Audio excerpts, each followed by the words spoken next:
मेरे सम्मानित प्रिय, चलिए 2 दिनों तक आप लोग को तकलीफ हुई, 2 दिन तक थोड़ा टेक्निकल प्रॉब्लम चला था, जिसके कारण हम आपके समक्ष नहीं आ पा रहे थे, आपके सामने नहीं हो पा रहे थे, आपसे रूबरू नहीं हो पा रहे थे। लेकिन क्योंकि बोर्ड चेंज हो गया है, थोड़ा सा वो बोर्ड और इस बोर्ड में अब तो एक अल्टरनेटिव बोर्ड लगाया गया, चूंकि वो बोर्ड में बहुत बार प्रॉब्लम हो रहा था। वैसे ये भी बहुत बेहतर वर्क नहीं कर रहा है, लिखने के बाद थोड़ा लेट हो रहा है, यानी इसका सॉफ्टवेयर थोड़ा अपडेट होना है, पता नहीं, टेक्निकल आप लोग जानते होंगे। खैर चलिए, सबसे पहले इस बोर्ड पर हमने ट्रायल मेथड में फटाफट को किया है। 5 मिनट हमारे पास समय है, 5 मिनट में एक कंसेप्ट हम लोग क्लियर करते हैं। पिछले एपिसोड नंबर 1 में हम लोग बात किए थे, याद होगा आप लोग को, कि एपिसोड फर्स्ट में हम लोग के पास षड दर्शन का के अलावे जितने दर्शन है उसके बारे में हम लोग के पास एक अप्रोच आया था, उस दर्शन पर हम लोग बात किए थे। आज हम लोग उन दर्शन के अलावे कुछ मत है, जिस मत का कोई ना कोई प्रवर्तक है और उससे संबंधित अक्सर एक सवाल पूछा जाता है। तो एनएस ब्रह्मास्त्र प्रेजेंट्स करता है फटाफट 5 minutes episode number 2 number episode में आप सभी का स्वागत है और मेरे साथ बने रहिए। ये अक्सर एक क्वेश्चन आता है, ध्यान दीजिएगा, तो ये ज्यादा अच्छा रहेगा, आपको दिखेगा भी, देखिएगा, ये आपको दिख रहा है, एपिसोड नंबर 2 में दिख रहा है कि हम लोग जैसा बोलते हैं कि अद्वैतवाद, विशिष्टाद्वैतवाद, ध्यान देना है, इसके बाद द्वैतवाद, द्वैताद्वैतवाद, फिर शुद्धाद्वैतवाद।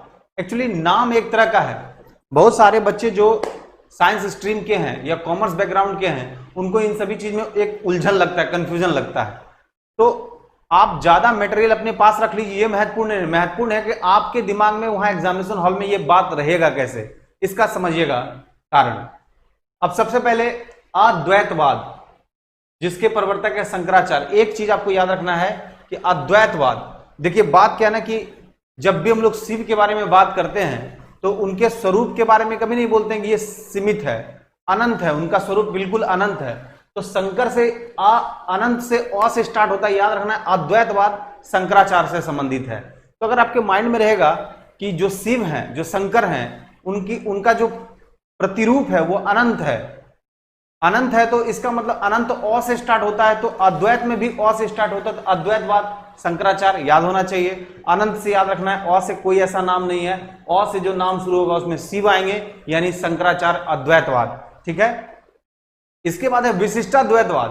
कहा जाता है कि पूरे हमारे भारतवर्ष में भगवानों के स्वरूप में सबसे विशिष्ट माना गया श्री राम को, उन्हें मर्यादा पुरुषोत्तम कहा गया। जो विशिष्ट होता है, विशिष्ट का मतलब होता है कि मानव के रूप में उनकी जो एक आदर्श तथ्य को दिखाया गया है वो बिल्कुल एक अलग तरीके से दिखाया गया है। तो याद रखना है कि विशिष्ट राम होंगे, अनंत अद्वैत बहुत बड़ा विस्तृत शंकर होंगे।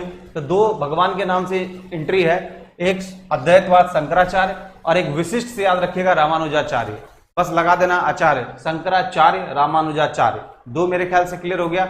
विशिष्ट कौन है? राम। अद्वैत कौन है? अद्वैत जिनका इन्फिनिटिव हो, यानी शंकर, यानी शंकराचार्य। विशिष्ट कौन? राम, रामानुजाचार्य। 2 तो आपको मेरे ख्याल से याद हो गया। अब है आपके पास 3 मामला। अब 3 मामला में है, ध्यान देना है, इस 3 मामले में हमको अब आना है। 3 मामले में अब क्या करना है, ये 2 को पहले छोड़ देते हैं। अब आते हैं हम लोग शुद्धाद्वैत, यानी एक अद्वैत हो गया, दूसरा विशिष्टाद्वैत हो गया, और 5वां जो हम लोग के पास है शुद्धाद्वैतवाद।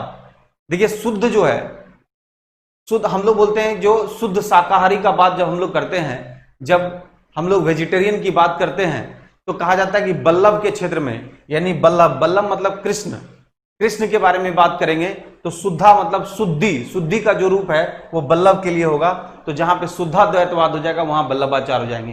तो अद्वैत मतलब बड़ा स्वरूप शंकराचार्य, विशिष्ट राम, रामानुजाचार्य, शुद्ध मतलब एकदम क्या कहा जाता है कि वहां की पूरी तरह से शुद्धता की पूरी व्यवस्था हो, यानी कृष्ण की बात है, यानी बल्लभ की बात है, तो दैट इज द बल्लभाचार्य। अब रेस्ट हम लोग के पास 2 बचा हुआ है, 1, 2 और 5 हम लोग का क्लियर हो गया।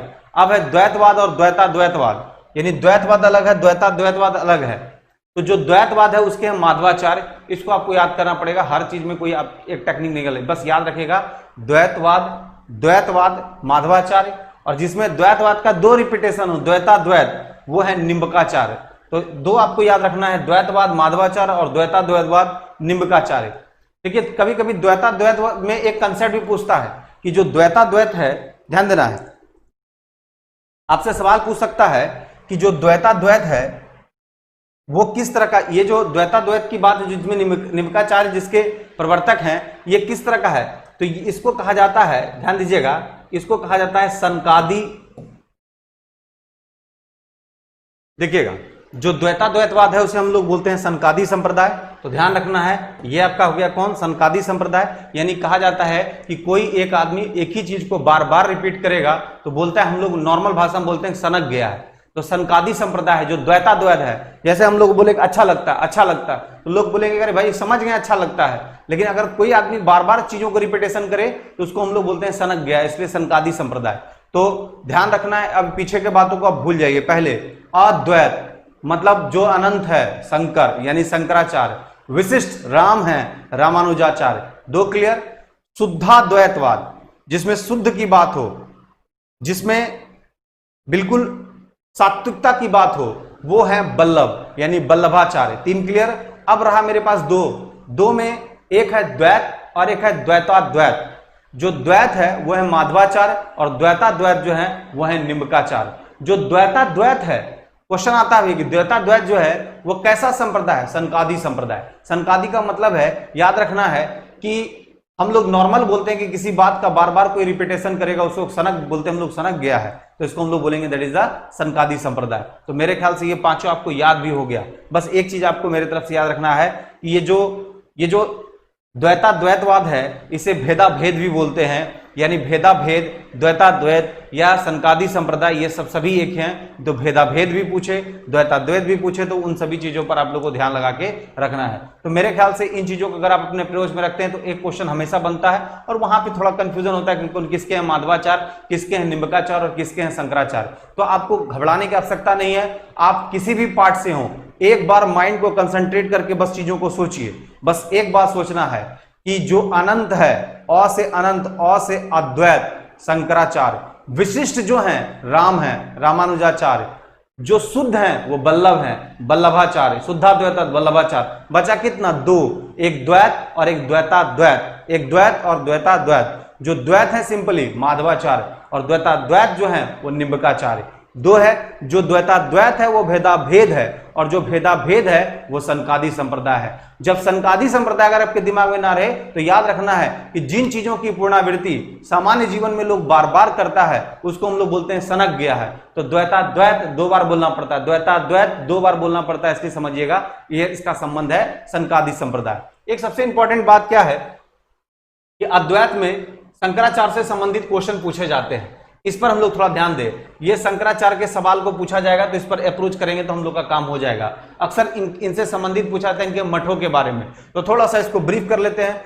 मठ भी क्लियर हम लोग का हो जाएगा। तो चलते हैं हम लोग इनके मठ के बारे में, फिगर से ड्रॉ कर दिए हैं, थोड़ा इसको देखिएगा तो आज जबरदस्त हो जाएगा आपका। अब समझिएगा, बोलता है शंकराचार्य के 4 मठ, ऊपर में नॉर्थ, नीचे साउथ, इधर वेस्ट और इधर ईस्ट, चारों डायरेक्शन पर ध्यान दीजिएगा। बोलता है कि जो उत्तर में है, जो उत्तर भारत में हम लोग को देखने को मिलता है, तो आप ध्यान रखिएगा कि बद्रीनाथ, केदारनाथ, ये सब आप नाम सुने होंगे, मानव नीति दर्रा आप सुने होंगे, जो ये गंगोत्री का जो उद्गम स्थल है उसके अगर हम लोग पैरेलल देखते हैं तो उत्तराखंड में जो दर्रा की बात करें तो लिपुलेख, मानव नीति, जिनमें से मानव नीति के आसपास आपको बद्री और केदारनाथ का लोकेशन आपको दिखेगा। तो खैर उस पर हम लोग आगे बात करेंगे। बस आपको याद रखना है कि उत्तर में अगर केदारनाथ और बद्रीनाथ हैं तो पक्का वहां ज्योत जलना चाहिए, और ज्योत जलेगा उत्तर में तो याद रखना वो पीठ का नाम है ज्योतिर्पीठ। कौन सा पीठ है? ज्योतिर्पीठ। बद्रीनाथ, जिधर बद्रीनाथ होगा, और बद्रीनाथ आपके माइंड में होना चाहिए कि ये उत्तराखंड की बात है, और जब उत्तराखंड की बात है तो उत्तर याद रखना है। तो मेरे ख्याल से उत्तर क्लियर हो गया। अब दक्षिण की बात करें तो आपको पता है कि कर्नाटक का पुराना नाम मैसूर था, तो मैसूर तो कंप्लीट आप पकड़ लीजिएगा। मैसूर में 100 है, श्रृंगेरी भी 100 से शुरू होता है, श्रृंगेरी, मैसूर, ये श्रृंगेरी है जिसको हम लोग वेदांत मठ बोलते हैं। यानी साउथ का कौन सा मठ है? वेदांत मठ। यानी ऐसे भी याद रखिएगा कि कोई भी चीज उत्तर से निकला दक्षिण में खत्म हो गया, यानी वेद वेदांत पर आके खत्म होता है। वेद निकला और वेद का अंतिम पार्ट क्या है? वेदांत, जिसको उपनिषद बोलते हैं। तो वेदांत मठ लास्ट में होगा, उत्तर में समझ लीजिए इसको वेद और इसको मान लीजिए वेदांत। तो वेदांत वेद का अंत हुआ, यानी वेदांत मठ जब भी होगा तो दक्षिण में होगा। तो नॉर्थ में ज्योतिर्पीठ जहां ज्योत जलेगा, क्योंकि बद्रीनाथ और केदारनाथ की बात है, तो बद्रीनाथ के जगह पर ज्योतिर्पीठ है। और दक्षिण में है मैसूर में, तो मैसूर में श्रृंगेरी, मैसूर को भी बोलते हैं 100 आता है, श्रृंगेरी में भी 100 आ रहा है। इसका मतलब याद रखना है कि मैसूर का लोकेशन कहाँ है, कर्नाटका, और कर्नाटका किसका हिस्सा है, दक्षिण भारत का।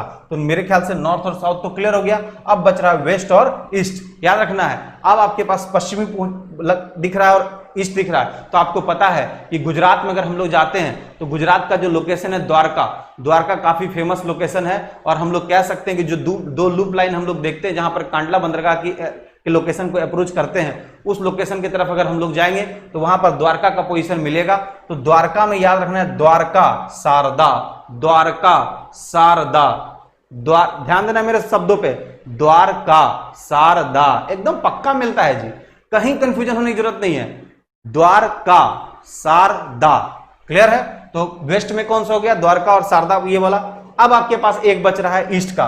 तो ईस्ट में आप लोगों को पता है कि चूंकि उड़ीसा का लोकेशन आंध्र प्रदेश से ऊपर का लोकेशन बन रहा है, अगर हम लोग इस तरह से बनाते हैं, ध्यान दीजिएगा, अगर हम लोग इसको अप्रोच करते हैं, इस लोकेशन को बनाएंगे, तो आपको पता है कि इन दोनों दक्षिण भारत के ऊपर में यहाँ का लोकेशन जाकर के उड़ीसा का बनेगा। और जहां पे बनेगा उड़ीसा का, वहां पे याद रखना है कि पूर्व में आपको याद रखना पड़ेगा जगन्नाथपुरी, पुरी यानी उड़ीसा का लोकेशन, और वहां पर एक पीठ है जिसको हम लोग बोलते हैं गोवर्धन पीठ। तो मेरे ख्याल से इन दोनों चीजों में आप लोगों को तकलीफ नहीं होनी चाहिए। अक्सर लोग तैयार तो कर लेते हैं, लेकिन एग्जामिनेशन हॉल में ये जाके थोड़ा उसको कंफ्यूजन कराने का काम करता है। तो मेरे ख्याल से इस फटाफट 5 मिनट के एपिसोड के बाद आपको कोई तकलीफ नहीं होना चाहिए, आपको। और एक बार हमसे फिर से हम लोग इसको रिव्यू कर ले। याद रखना है कि जो उत्तर में पीठ है, जो उत्तर में बद्रीनाथ का लोकेशन है, पक्का वहां ज्योत जलेगा और ज्योतिर्पीठ वहीं होगा, उत्तराखंड का लोकेशन होगा, ज्योतिर्उत्तर, और वहां पर पीठ ज्योतिर्पीठ का यानी कि उत्तराखंड से संबंधित यानी बद्रीनाथ। दक्षिण में आएंगे तो दक्षिण में कर्नाटका का लोकेशन है, भारत के अनुसार हम लोग देखेंगे मैसूर, और मैसूर में मैसूर श्रृंगेरी, 100 का उच्चारण हुआ, श्रृंगेरी में 100 का। और वहां पर जहां पे जो चीज शुरू होता है वहां खत्म होता है। तो आपको पता होना चाहिए कोई भी चीज उत्तर से शुरू होगा, दक्षिण में खत्म हो रहा है, तो खत्म हो रहा है। जैसे वेदों का अंत कौन, वेदांत, तो वेदांत मठ भी कहां पर है, दक्षिण भारत में। रहा बात वेस्ट का, शारदा, द्वारका, एकदम दोनों नाम मिलता है, द्वारका शारदा दोनों मिल जाएगा। तो द्वारका का लोकेशन हो गया यानी गुजरात का। रेस्ट आपके पास ईस्ट है, गोवर्धन मठ जो कहां पे है, जगन्नाथपुरी। और वो जो हम लोग के पास कंसेप्ट था अद्वैतवाद का, तो हमने कहा अद्वैत शंकराचार्य, अद्वैत के बाद विशिष्ट रामानुजाचार्य, इसके बाद शुद्धाद्वैत वल्लभाचार्य। रहा दो हम लोग के पास, द्वैताद्वैत और एक द्वैत। तो द्वैत सिंपली माधवाचार्य और द्वैताद्वैत निम्बकाचार्य। जो द्वैताद्वैत निम्बकाचार्य के द्वारा दिया गया वो सनकादि संप्रदाय है, और साथ ही साथ उसे हम लोग भेद बोलते हैं। जय हिंद, जय भारत।